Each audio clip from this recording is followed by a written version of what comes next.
বাংলার আবাস যোজনা নিয়ে নতুন একটা আপডেট এবং বেশ কিছু উপভোক্তার প্রথম কিস্তির টাকা দেওয়া হয়ে গেছে এবং দ্বিতীয় কিস্তির টাকা কবে দেবে এবং যারা প্রথম কিস্তির টাকা পাননি তারা কবে পাবে এবং কত দিনের মধ্যে ঘর রেডি করতে হবে এবং এই টাকা দিয়ে আপনি কী কী করতে পারবেন সব কিছু আলোচনা করব এই ভিডিওতে এবং আপনাদেরকে রিকোয়েস্ট করব যাদের নামে আবাস যোজনার নাম আছে এবং যারা টাকা পেয়েছেন এবং পাবেন তাদেরকে অবশ্যই রিকোয়েস্ট করব ভিডিওটা প্রথম থেকে শেষ পর্যন্ত দেখুন এবং ভালো লাগলে চ্যানেলটাকে সাবস্ক্রাইব করে রাখুন এবং সকলের সুবিধার্থে ভিডিওটা শেয়ার করুন এবং বেশি বেশি করে লাইক কমেন্ট ও শেয়ার করুন। চলুন আজকে আমরা দেখে নেব কী কী নির্দেশিকা দিয়েছে। দেখুন 3.5 লাখের বেশি উপভোক্তা এখনও আবাস যোজনা টাকা পায়নি, জলদি পাঠানোর নির্দেশ। এখনও 3.5 লাখের বেশি উপভোক্তা টাকা পায়নি, তাদের অ্যাকাউন্টে খুব শীঘ্রই টাকা দেওয়া হবে এবং প্রথম কিস্তি টাকা এরই মধ্যে 12 লক্ষ উপভোক্তার অ্যাকাউন্টে প্রথম কিস্তি টাকা দেওয়া হয়ে গেছে, যার মধ্যে এখনও পর্যন্ত 8,22,000 প্রাপক ব্যাঙ্ক অ্যাকাউন্টে প্রথম কিস্তি 60,000 টাকা পৌঁছে গিয়েছে।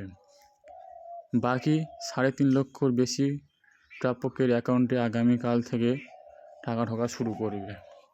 বুঝতে পারছেন, 12 লক্ষের মধ্যে 8,22,000 টাকা 8,22,000 উপভোক্তা টাকা ঢোকা কমপ্লিট হয়ে গেছে এবং 3.5 লক্ষ বাকি আছে এবং বাংলা আবাস যোজনা বাড়ি প্রকল্পে ইতিমধ্যে অ্যাকাউন্টে টাকা ঢুকতে শুরু হয়ে গেছে এবং আগামীকাল 26 ডিসেম্বরের মধ্যে সেই সমস্ত প্রাপ্য অ্যাকাউন্টে আবাস যোজনার প্রথম কিস্তি টাকা পৌঁছে দেওয়ার নির্দেশ দিল নবান্ন। শুধু তাই নয়, টাকা পাওয়ার পর উপভোক্তার বাড়ি নির্মাণের কাজ শুরু করেছেন কিনা সেই বিষয়ে নজরদারি রাখছেন ব্লক স্তরে নির্দেশ দেওয়া হয়েছে। মানে আপনি টাকা পাওয়ার পরে কাজ করছেন কিনা সেই বিষয়ে ব্লক স্তর থেকে উচ্চপদস্থ অফিসারদেরকে নিয়োগ করেছেন।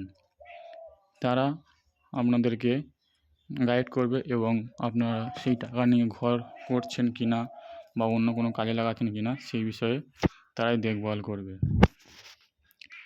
12 লক্ষ উপভোক্তার অ্যাকাউন্টে আবাস যোজনা প্রথম কিস্তি টাকা পৌঁছে দেওয়া, যার মধ্যে 8,22,000 উপভোক্তার ব্যাঙ্ক অ্যাকাউন্টে প্রথম কিস্তি 60,000 টাকা পৌঁছে গিয়েছে। বাকি 3.5 লক্ষের বেশি গ্রাহকের টাকা আগামীকাল থেকে ঢোকা শুরু হবে, নবান্ন সূত্র জানা গিয়েছে।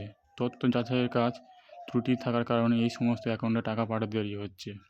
বুঝতে পারছেন, যাদের টাকা ঢোকেনি তাদের ব্যাংকের বা কোনো ডকুমেন্টসে ভুল থাকার জন্য একটু অসুবিধা হচ্ছে, কিন্তু সবাই টাকা পেয়ে যাবেন এবং প্রথম কিস্তি টাকা বাড়ির বিম বা লিন্টন পর্যন্ত নির্মাণ শেষ করার নির্দেশ দিয়েছেন তিনি। আর দ্বিতীয় কিস্তি টাকা পুরো নির্মাণ শেষ করতে হবে, তারপরে দ্বিতীয় কিস্তির টাকা দেবে। মানে প্রথম কিস্তির টাকা দিয়ে আপনাকে লিন্টন পর্যন্ত কমপ্লিট করতে হবে এবং দ্বিতীয় কিস্তির টাকা দিয়ে পুরো নির্মাণ শেষ করতে হবে, তাহলে আপনি তৃতীয় কিস্তির টাকা পাবেন।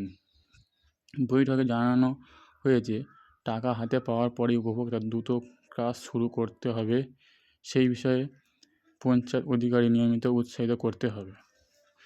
অনেক ক্ষেত্রেই অভিযোগ ওঠে আবাসের টাকা গ্রাহকরা অন্য কাজে ব্যবহার করেছে, তাই নিয়মিত নজরদারি চালাতে বলা হয়েছে উচ্চপদস্থ কিছু কর্মীদের।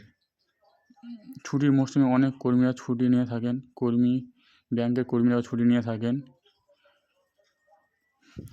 এছাড়াও KYC আপডেট না থাকা, ব্যাঙ্ক অ্যাকাউন্টের সঙ্গে আধার ও মোবাইল নম্বর সংযোগ না থাকার কারণে টাকা তুলতে গিয়ে সমস্যা হচ্ছে।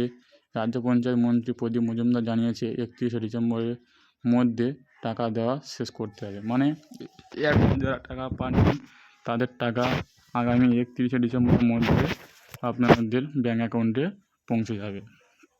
যেভাবে কাজ চলছে তাতে মনে হচ্ছে বৃহস্পতিবারের মধ্যে অধিকাংশ অ্যাকাউন্টে টাকা ঢুকে যাবে।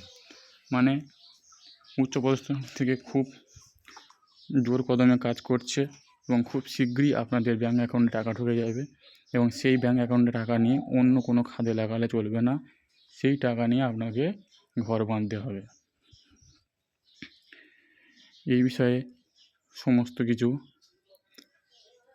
দেখভালের ভার উচ্চপদস্থ পঞ্চায়েত কর্মীদের উপরে দেওয়া হয়েছে এবং আপনারা যদি ঘর না বাঁধতে চান তাহলে দ্বিতীয় কিস্তির টাকা পাবেন না। তাই আপনাদেরকে রিকোয়েস্ট করব, আপনারা যত শিগগিরই পারেন আপনাদের প্রথম কিস্তির টাকা নিয়ে ঘর বাঁধা বা কাজ শুরু করে দিন। এবং কাজ শুরু হয়ে যাওয়ার পরে জিও ট্যাগের মাধ্যমে আপনার ঘরের ছবি তুলে নিয়ে পাঠানো হবে এবং তারপরে দ্বিতীয় কিস্তি টাকা আপনাদের ব্যাঙ্ক অ্যাকাউন্টে আসবে। আজকের ভিডিওটা এই পর্যন্ত। ভালো লাগলে অবশ্যই লাইক, কমেন্ট ও শেয়ার করবেন এবং সাবস্ক্রাইব করবেন।